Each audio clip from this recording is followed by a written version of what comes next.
How badly do you think a noble family must betray their own daughter before she decides to destroy her name, risk her future, and marry a complete nobody just to be free?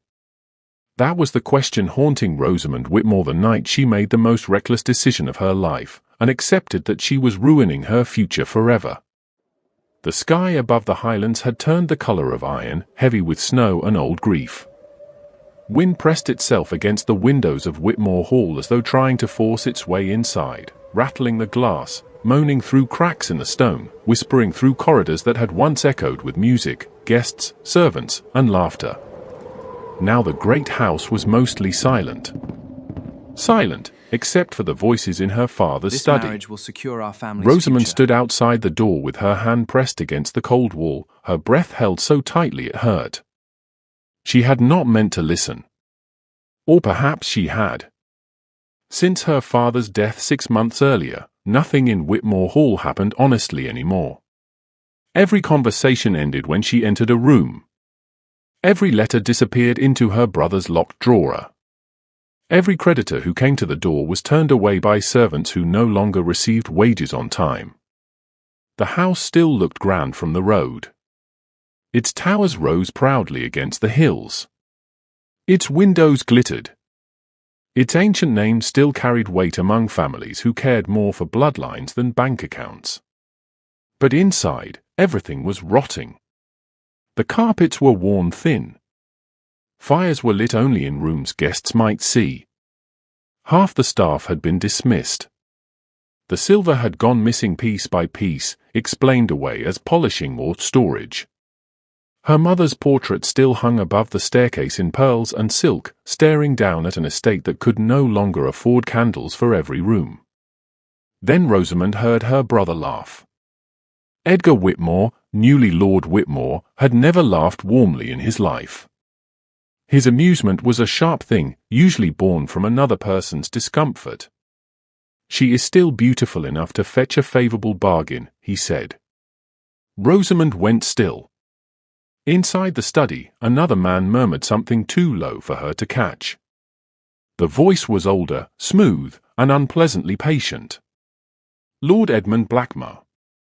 She had seen him only once, from across a drawing-room in Inverness. He was nearly twice her age, broad in the shoulders, rich beyond measure, and rumoured to have buried 2 wives with astonishing convenience. Men praised his fortune. Women lowered their voices when they spoke of him. Servants avoided his eyes. Edgar continued, "My sister has been raised properly. She will not create difficulty once the contract is signed." The older man gave a quiet chuckle. Most women resist until they understand resistance changes nothing. Rosamund's fingers curled against the wall. She was 23 years old, which society had begun treating as a kind of expiration. For years, she had been praised for her manners, her complexion, her gentleness, her obedience. All the pretty qualities a woman was taught to cultivate until men decided what price they deserved. Her father, for all his faults, had loved her. He had been careless with money, foolish with investments, and far too proud to admit decline, but he had never spoken of her as merchandise. Edgar did. Edgar had inherited the title, the estate, the debts, and apparently, her future. Blackmore's voice came again. "And she understands the wedding will be soon." "She will understand tomorrow," Edgar replied. "Once she sees the alternative." "What alternative?" "The street." Silence followed. Rosamund stepped backward before either man could open the door and find her there. She moved down the corridor without sound, her heart beating so hard it seemed to shake her ribs. She reached her bedchamber, closed the door, and stood in the dark. Tomorrow. Lord Blackmer would come tomorrow. Her life, apparently, had already been sold. She crossed to the mirror above her dressing table. A pale woman stared back, dark hair loosened from its pins, eyes wide with shock. She looked like the kind of lady who had been trained to survive by being agreeable. That woman would not survive Lord Blackmer. Rosamund sat slowly at the edge of the bed. Running away would not work. A lady alone with no money, no protection, and no destination would be found quickly. Refusing would only give Edgar reason to lock her away until she became sensible. Begging would amuse him. Scandal, however, could do what pleading could not. A ruined woman could not be sold as easily. A married woman could not be given to Lord Blackmore at all.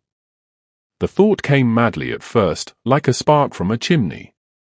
Then it caught. She did not need a husband society approved of. She needed the opposite. Someone so unsuitable, so humiliating, so impossible, that Edgar would have no choice but to cast her out. Not a merchant. Edgar might recover from that. Not a farmer. He might twist the story into rustic romance. No. Someone beneath every expectation. Someone her brother could never introduce, never explain, never use. A beggar. A homeless man. The idea should have horrified her. Instead, for the first time in months, Rosamond felt air enter her lungs. If society wanted obedience, she would become impossible to control. Before dawn, she packed almost nothing. A small purse with a few coins. Her mother's plain silver cross. A cloak lined with faded blue wool. One folded dress. She took no jewels. They would only make her recognizable. The house was asleep when she left. Snow had begun to fall, silent and steady, softening the world into ghostly shapes. The courtyard stones were slick beneath her boots. The stable boy was nowhere to be seen, and perhaps that was mercy. Rosamond saddled the gentlest mare herself with clumsy, shaking hands. She had ridden often enough for pleasure, but never as a fugitive. Every buckle seemed louder than thunder. Every breath of the horse felt like betrayal. When she looked back at Whitmore Hall, its black windows stared down at her.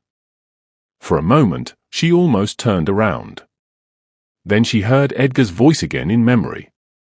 She is still beautiful enough to fetch a favorable bargain. Rosamond mounted and rode into the snow. By the time she reached the outskirts of Inverness, morning had turned grey and savage. The snow fell harder now, blown sideways by a wind that cut through her cloak. Her fingers were numb. Her cheeks burned. Twice, the mare stumbled on the frozen road, and each time Rosamond whispered apologies into the animal's mane. She had imagined courage would feel grand. It did not. It felt like terror with no place to sit down.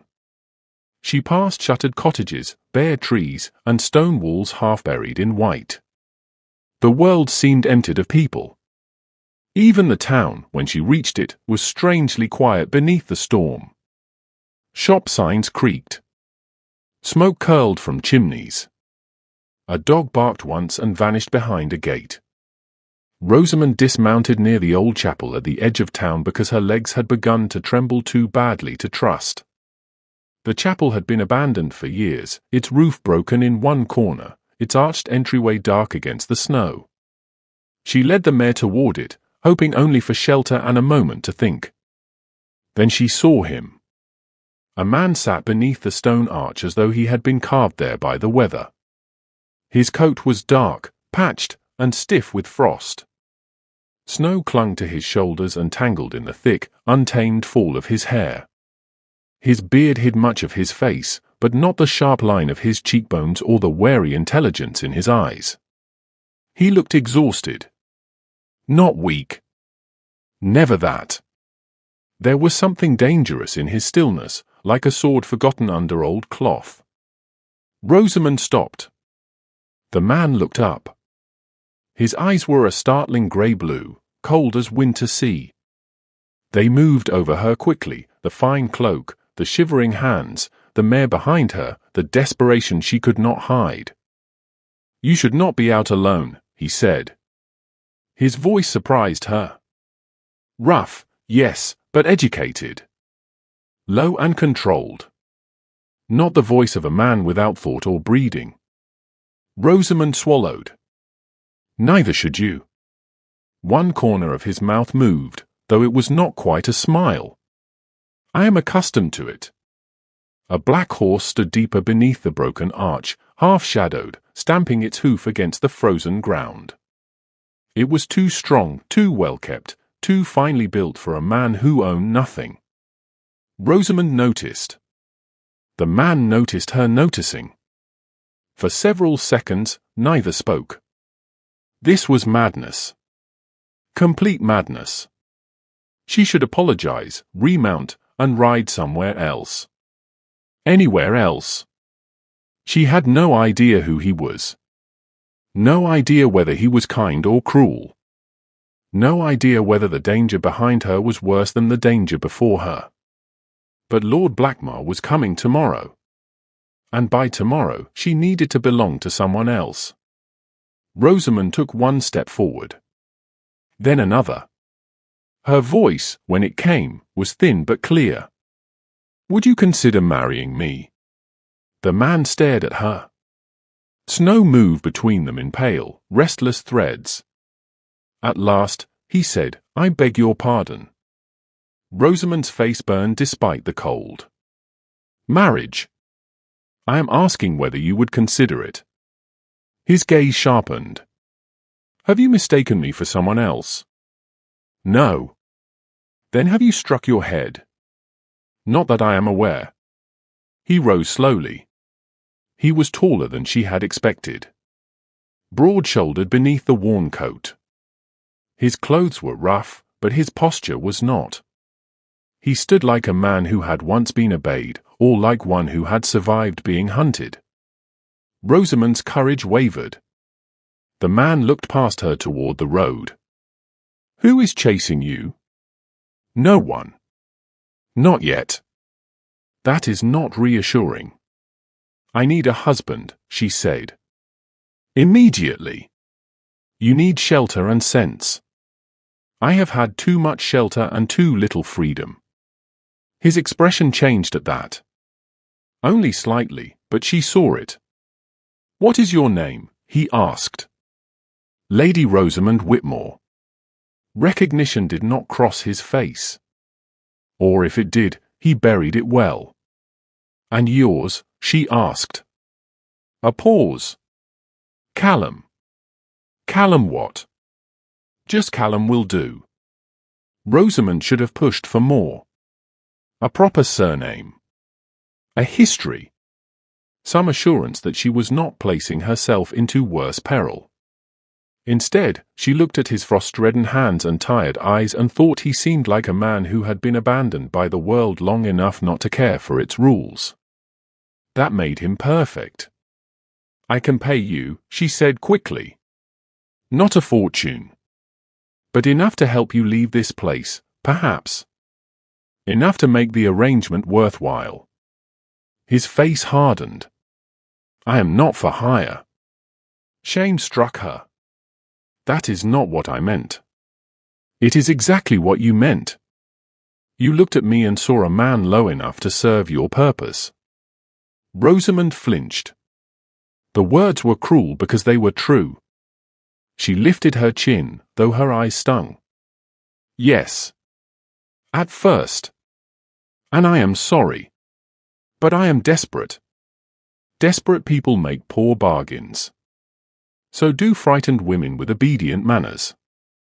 Callum said nothing. The wind howled through the broken chapel stones. Rosamond forced herself to continue. My brother has arranged my marriage to Lord Blackmore.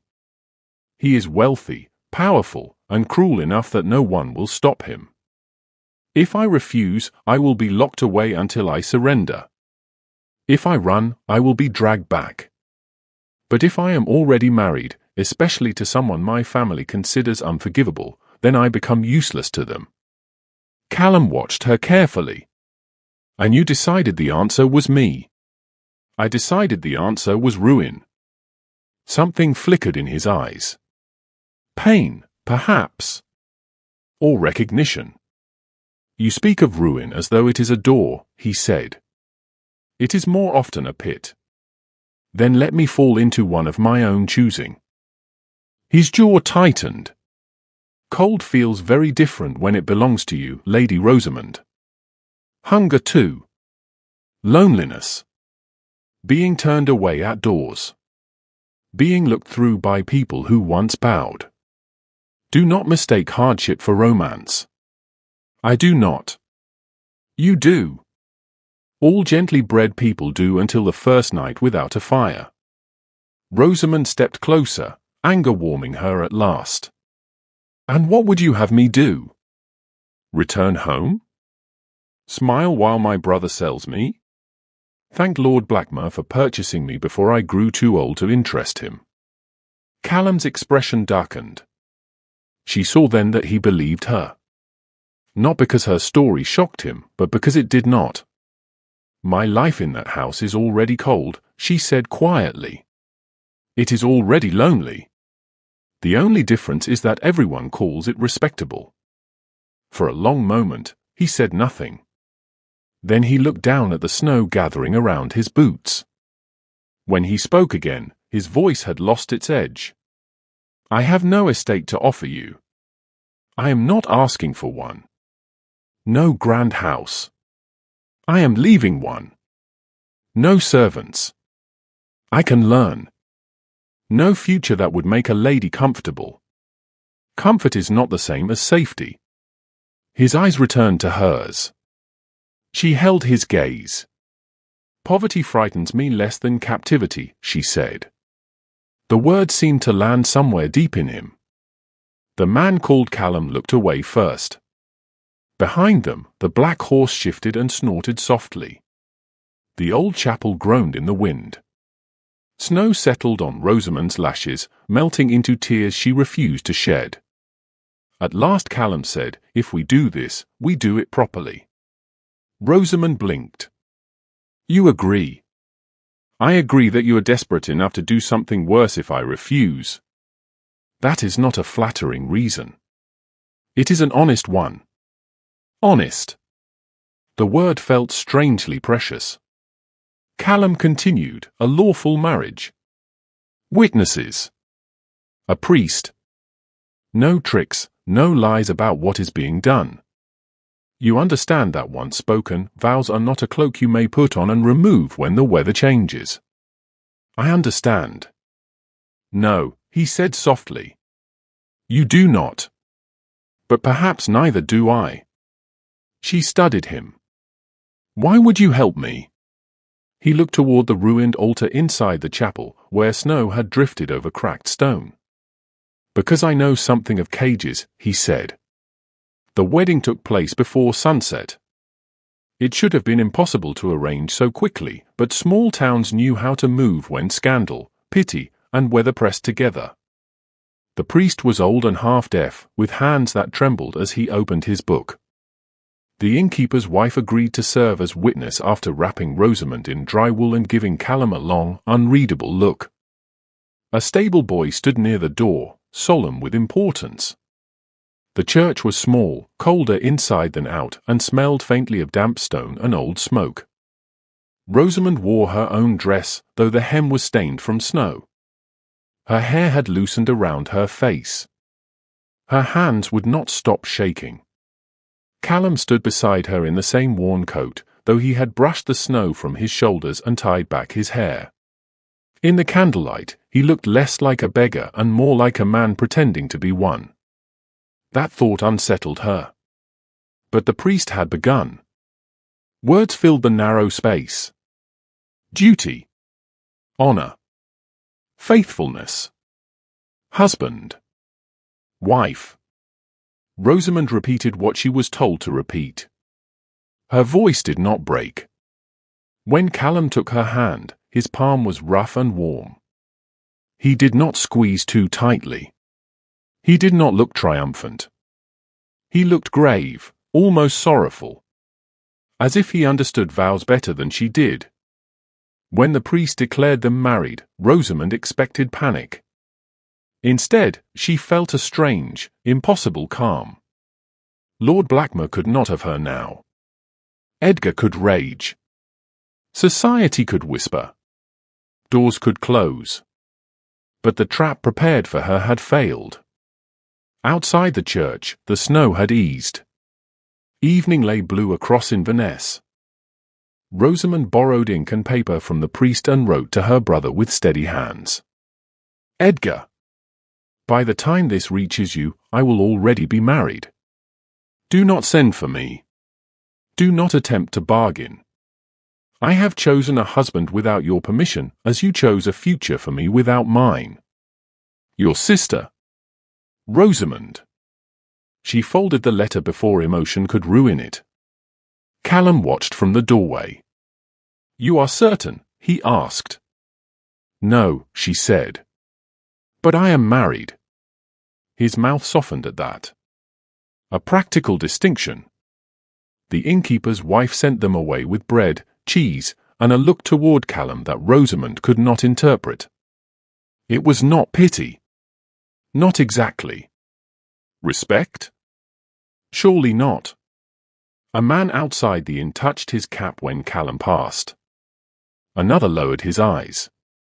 An older woman carrying a basket froze halfway across the street, then turned abruptly into an alley. Rosamond noticed. Callum pretended not to. Do they know you? She asked. I have passed through before. They look at you strangely. Most people look strangely at a man who marries a lady before supper. That was reasonable enough. Almost. They rode north as twilight deepened, Callum leading both horses along a narrow road between rising hills. The cold sharpened again. Rosamond's body ached from fear, travel, and the strange finality of the ring now resting on her finger. It was not gold. Callum had acquired it from somewhere, a plain silver band, slightly too large. He had apologized for that. Rosamond had told him it did not matter. And oddly, it did not. The cabin appeared after dark, tucked against a slope where pine trees bent beneath snow. It was small, made of stone and timber, with smoke stains above the chimney and a roof that looked as though it had argued with several winters and only narrowly survived. Callum opened the door and stepped aside. Rosamond entered her new life. The room was plain but not filthy. A hearth. A wooden table. 2 chairs. Shelves with tin cups and a few books. A narrow bed against one wall. Tools stacked near the door.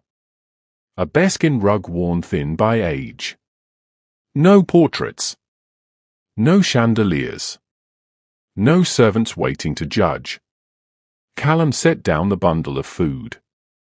You may take the bed. Rosamond turned. And you? The floor is familiar. We are married. That does not require you to surrender comfort on the first night. The gentleness of it nearly undid her. She looked away. Thank you. Do not thank me yet. Why? He moved to the hearth and began building a fire with practiced hands. Sparks caught, flickered, and slowly became flame. In the glow, the rough edges of him softened, but the shadows in his face remained. There are things about me, he said, you may someday regret learning.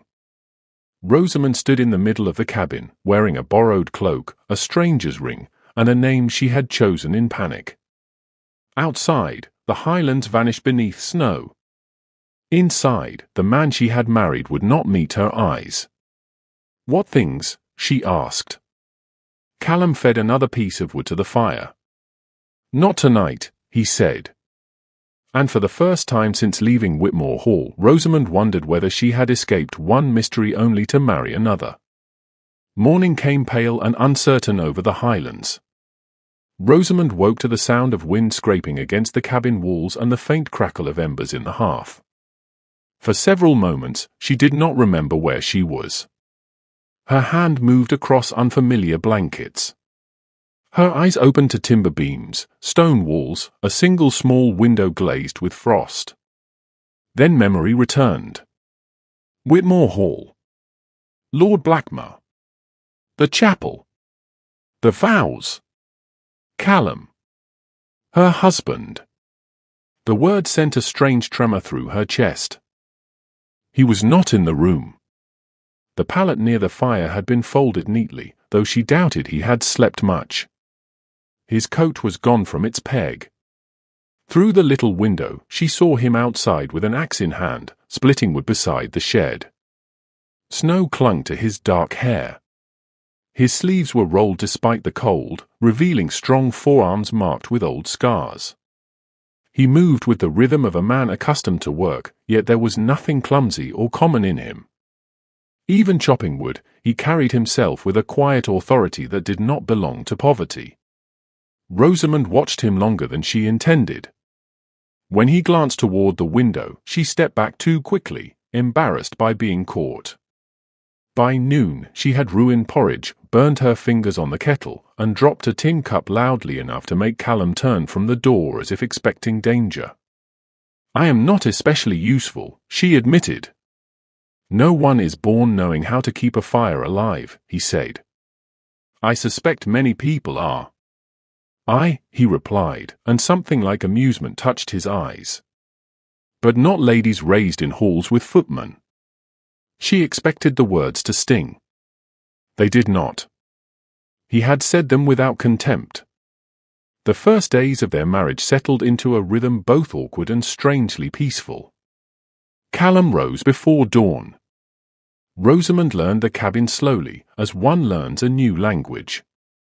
She learned which floorboard creaked, which pot heated fastest, how to stack wood near the hearth without smoking the room, and how quickly Highland weather could turn from silver to savage. Callum never demanded anything of her. That, more than anything, unsettled her. Her brother had expected obedience. Blackmer would have expected gratitude. Society had expected silence. Callum expected only that she not freeze. At night, they sat across from each other by the fire. Sometimes they spoke. More often they did not. Yet the silence between them lacked the sharpness of Whitmore Hall. It was not punishment. It was space. Still, mysteries gathered around him like snowdrifts. The first came 3 days after the wedding, when they walked to the village for flour and lamp oil. The innkeeper, a round-faced man with clever eyes, greeted Rosamond politely, then looked at Callum and went very still. "No charge," he said after packing their goods. Callum's jaw tightened. "I pay my debts." The innkeeper said carefully. "But not today." Rosamond looked between them. Why would there be no charge? The innkeeper lowered his eyes. "A kindness for newlyweds, my lady." Callum placed coins on the counter anyway. The innkeeper did not touch them until they were nearly out the door. Outside, Rosamond asked, "Does everyone here behave so strangely?" "Highlanders are strange folk." "You are avoiding my question." "I am answering it poorly." She almost smiled despite herself. The second mystery came the following week. A man in a fine dark coat arrived at the cabin on horseback. Rosamond saw him through the window and stiffened, afraid Edgar had sent someone. Callum opened the door before the visitor could knock. The stranger removed his hat at once. "Your GR." Callum stepped outside and shut the door behind him. Rosamond stood frozen. "Your Grace." She knew the form of address. Every aristocratic woman did. No one called a homeless man Your Grace. Their voices outside were low but tense. When Callum returned, he carried a sealed letter. The wax was deep red, stamped with a crest Rosamond did not recognize, a raven beneath a crown. "What was that?" she asked. "Old business." "What kind of old business calls you Your Grace?" His face closed. "The mistaken kind." "Callum." "Not tonight." The same words again. But this time, they were heavier. That night, he dreamed. Rosamond woke to the sound of him gasping beside the fire. Not loudly. Not dramatically. It was worse than that. It was the sound of a man trying not to break even in sleep. She sat up. Callum. He jerked awake, one hand reaching for something that was not there. For a moment, he did not seem to know her. Then recognition returned, and shame followed. "Forgive me," he said hoarsely. "There is nothing to forgive." He turned away, breathing hard. Rosamond watched the firelight move across his face. Whatever he hid, it was not merely money or rank. It was pain, folded carefully and carried until it had become part of him. The next morning, she found the newspaper clipping. It was tucked inside one of the books on the shelf, brittle and yellowed at the edges. She had only meant to move the volume while dusting. The paper slipped free and landed at her feet. The headline struck her first. Mysterious Duke of Ravenshollow still missing after 3 years. Below it was a printed sketch of a younger man, clean-shaven and severe, with the same sharp cheekbones. The same eyes. Callum's eyes. Rosamond's hands went cold. She read quickly. Callum Sinclair, Duke of Ravenshollow. Last seen near Inverness after withdrawing from society following broken engagement and family scandal. Estates unmanaged. Tenants uncertain. Rumours continued regarding his disappearance. The room tilted. The door opened. Callum stepped inside carrying wood and stopped when he saw the paper in her hand. Neither of them spoke. The silence stretched until the fire popped sharply in the hearth. Rosamond lifted the clipping. "Tell me this is not you." Callum set down the wood slowly. "I cannot." Her breath shook. "You said your name was Callum." "It is." "You let me think you were homeless." "I was living as one." "That is not the same." "No," he said quietly. "It is not." She stared at him, trying to reconcile the man before her with the story in her hand. The worn coat. The rough beard. The cabin. The refusal of payment. The bows. The sealed letters. "You are the Duke of Ravenshollow." "Yes." The word fell between them like a stone. Rosamond laughed once, but there was no humour in it. "I married a beggar to escape a powerful man, and somehow married one of the most powerful men in Scotland." Callum flinched. She saw it and hated that she cared. "Why?" she demanded. "Why hide it?" He looked older suddenly. Tired in a way no sleep could cure. "Because the title became a cage." Rosamond said nothing. He moved to the window, not close enough to crowd her. "My father died when I was 21. By dawn, men who had never cared whether I lived or died were calling me Your Grace and asking favors. Relatives appeared with smiles and empty hands. Lawyers brought ledgers. Politicians brought invitations. Women brought expectations. And your fiancé." His mouth tightened. "She brought ambition.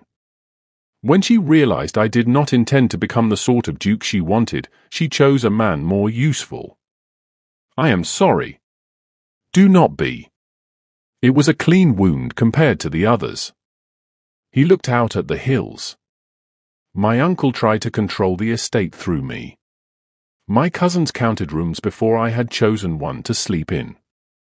Every dinner was a negotiation. Every kindness had a hook. I began to feel less like a man than an inheritance walking about in boots." Rosamond lowered the clipping slightly. "So you vanished?" "Yes. And let people believe what they liked. Madness. Death. Shame. Murder. People enjoy embroidery when truth is plain." "Plain," she repeated. "There is nothing plain about pretending to be homeless beneath a chapel." His eyes met hers then. "No. There is not." Anger rose again, but beneath it was something more painful. Hurt. You let me expose my desperation while you kept your power hidden. I know. You could have stopped Edgar with one letter. Yes.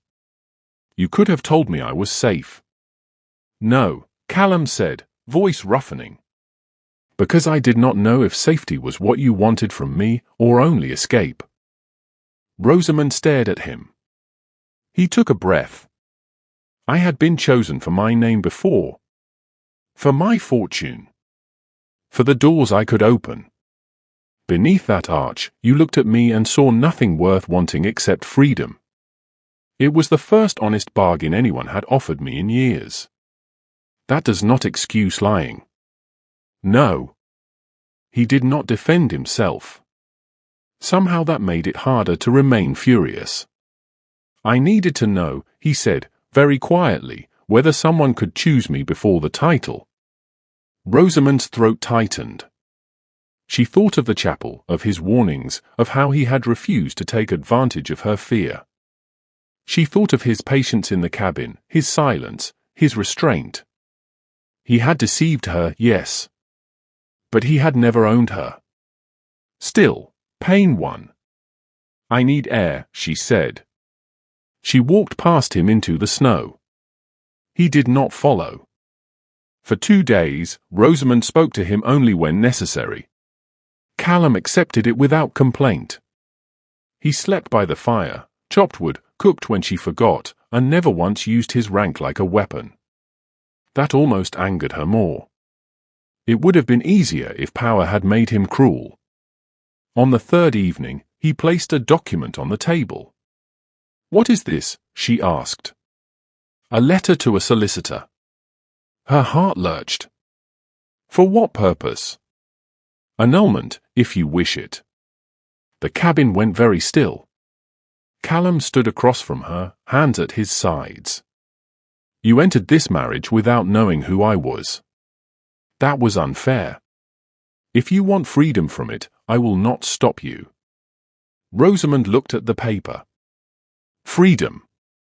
The thing she had risked everything to obtain. Yet now, offered freely, it felt strangely hollow. You would let me go? Yes. Even if it damages your name. My name has survived worse than gossip. And me? Where would I go? Wherever you choose. I would settle enough money upon you to live independently. There it was. The impossible gift no one had ever offered her. Choice. Rosamond looked up slowly. You truly do not understand, do you? Callum frowned. Understand what? You are the first man in my life who has had power over me and chosen not to use it.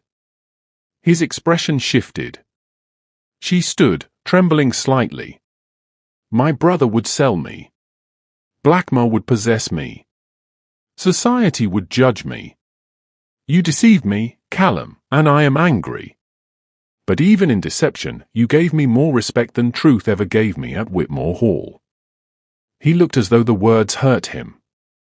Before he could answer, hooves sounded outside. Not one horse. Several. Callum turned toward the door. A fist struck the wood. Rosamond! Edgar's voice rang through the cabin. Open this door at once. The past had found her. Callum opened the door before Rosamond could move. Edgar stood in the snow, wrapped in a costly coat, his face red with cold and fury. Behind him waited Lord Blackmore, grim and broad, with 2 servants and a carriage half buried in the lane. Edgar's eye swept over Callum's rough clothes with disgust. Then, with visible effort, his expression changed. Dearest sister, he said. Rosamond nearly laughed. He had never called her that in his life. I have come to bring you home, Edgar continued. There has been a misunderstanding. No, Rosamond said. There has not. Blackmore stepped forward, his gaze fixed on her. The girl has been misled. Callum's voice was calm. My wife is not a girl. Blackmore looked at him as one might look at mud on a boot. "And you are?" For one suspended moment, Callum said nothing. Then the man who had hidden beneath rags seemed to vanish. He straightened. "Not much. Only enough." But the air changed. "I am Callum Sinclair," he said, "Duke of Ravens Hollow." Edgar went white. Blackmore froze. The servants behind them lowered their eyes at once. Rosamond watched, breath caught, as the full force of Callum's identity settled over the clearing. He did not shout. He did not threaten. He did not need to. Power stood in him naturally now, cold and quiet as the mountains. Edgar recovered first. "Your Grace. Had I known that your sister had married a duke instead of a man you considered beneath her?" Edgar swallowed. "I only meant—" "You meant to sell her." Blackmore's face darkened. "Careful, Ravens Hollow." Callum turned his gaze on him. "Very." Rosamond stepped beside him. She expected Callum to move in front of her, but he did not. He stood with her, not over her.